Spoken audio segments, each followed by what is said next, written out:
This program is brought to you by First National Bank of Botswana. FNB, how can we help you?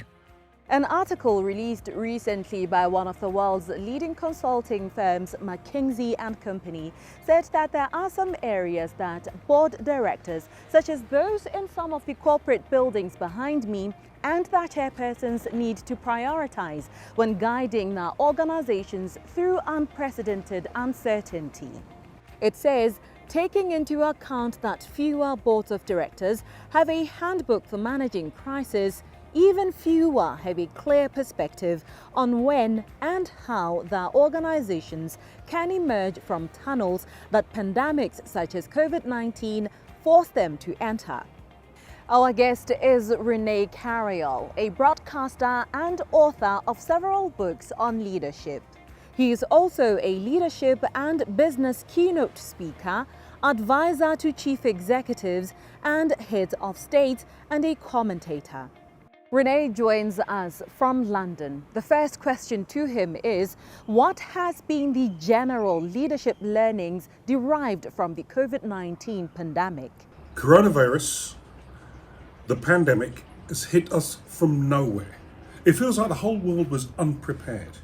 The word I hear everywhere is unprecedented. But what we know is extraordinary times demands extraordinary leadership. And we've got to learn some really tough lessons here. From what I'm seeing at the moment, every state, every country, every nation is trying to do it on their own. Wrong. We are stronger together. Coronavirus knows no borders, knows no boundaries, knows no nations. It respects nothing. We've got to come together and fight this together. The more brains we have together, the more likely we are to overcome this. But acting in isolation, no one nation has all the resources. No one nation has a monopoly on the brains. No one nation is going to come up with the universal solution. Working together, as opposed to against each other, is the way forward. At corporate level, how should the board and the executive be relating in their efforts to steer the ship to calmer waters? The pandemic has been brutal, especially to businesses. Some have already gone, disappeared, in a matter of months. Others may never open again. Many will be forced to close. This is a time, if ever, for the executive committee and the board of directors to come together and work as one. But let's remember, it's the executives that run the business, not the board. There is no circumstance that the board runs the business. The minute the board feels it needs to run the business, change the board. Change the board. The board is brought there to agree the strategy, not run the business. Fire the chief executive if necessary, but don't try and run the business. The role of the board is to steward, giving the space and the environment for the executives to succeed. There is no other way. They can't step down and start to make decisions. The people who will know best how to resolve this is the executives and the people who work in the business on a day-to-day basis. Those who visit every month, every 3 months, every 6 months have no chance of running this business. Do the board have a role to play? Of course they do. They provide the air cover, the stewardship, the support, create the environment, ensure they have the necessary resources, everything to help them crack the problems.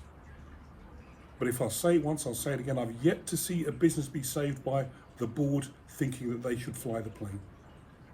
Especially when many of them have never been in the cabin before. Let's just be very, very clear. And I've seen a lot of this here in Europe. When the going gets tough, support the executives. When the going gets really tough, support the executives even more. If it gets to the stage where you don't believe the executive, especially the chief executive, can do it, then it's the role of the chairman and the board to have that difficult conversation and get a new chief executive in. It is never, ever the role of the board to believe they should be running the business. That's a recipe for disaster.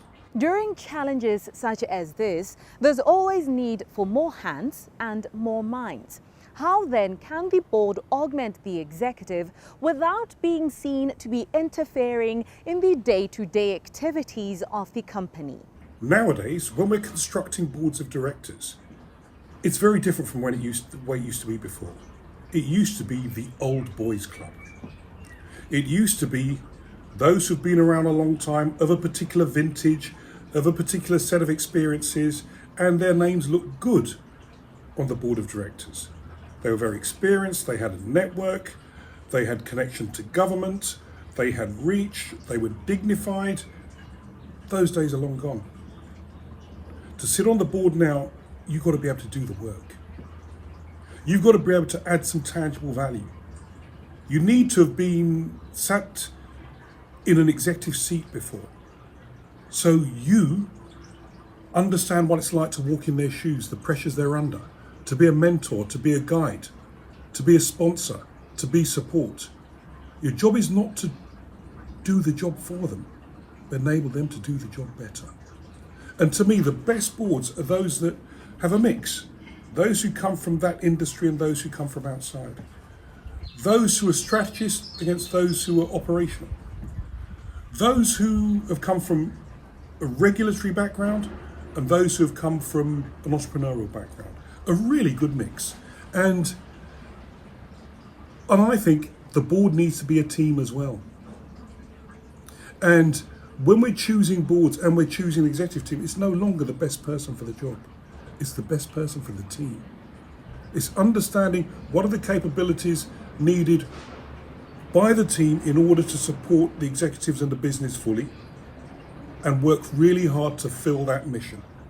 It's not having 10 individuals who each individual is really quite presentable, very impressive, but they're not a team. The board needs to be a team. It sets the standard, sets the model for the rest of the business. And as I've said again, the board never runs the business. At one point, these lockdowns and this crisis will pass. What should be preoccupying the minds of the board of directors and the executives beyond the COVID-19 pandemic? Everyone's asking the question that can't be answered. When's the crisis going to end? Nobody knows at all. But we have to focus on the exit. Back yourself and back your team and your company to somehow muddle its way through. You have to take a long-term view about the exit and deal with the short-term issues of today. The board and the executives should be in unison with that. The executives taking the short-term view and the board holding them to account for the long-term view. But there are three things that people need today: clarity, certainty, and hope. Let me say it again so I don't lose it. Clarity, certainty, and hope. One of the most important things I think that the board and the senior executives of every business should be focused on is how do we communicate. No one's going to get everything right in these extraordinary times. So when things go wrong, ensure the only mistake is the one you don't learn from. Learn from the mistakes, fess up, own up, reset direction, let everyone know you tried it, it didn't work, you're changing quickly. The worst situation in the world is to be going in the wrong direction. Don't feel that you can own up, you're too proud to own up, and keep taking the ship in the wrong direction. And you know the great story. The leader takes their team through the jungle. It's the darkest, hottest jungle. Dengue fever, malaria, you name it, mosquitoes. After 4 days, they're running out of water, they're hot, they're sweating, they're chopping through the undergrowth.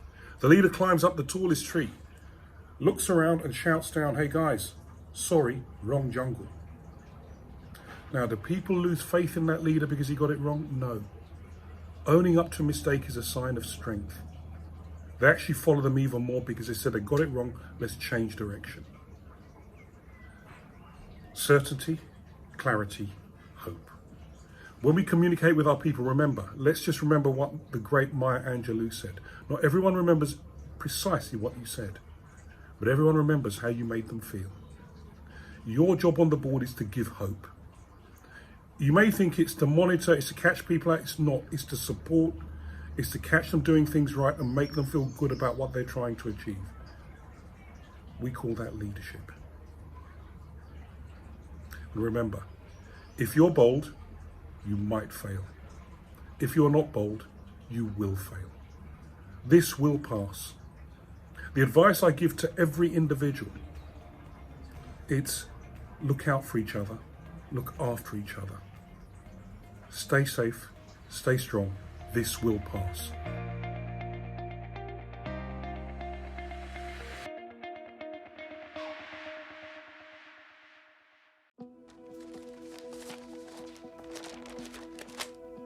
When running a business means Where did I put that receipt? we can help you with instant accounting, free software that does your bookkeeping for you. When running a business means Wait, what do you mean the container hasn't arrived? we help protect your business from risk with Mohwebi Insurance. And when it means How do we pay our staff that don't have bank accounts? we help you make multiple payments directly to people's phones with e-wallet bulk send. At FNB, we're constantly innovating to help business owners at every stage of their journey.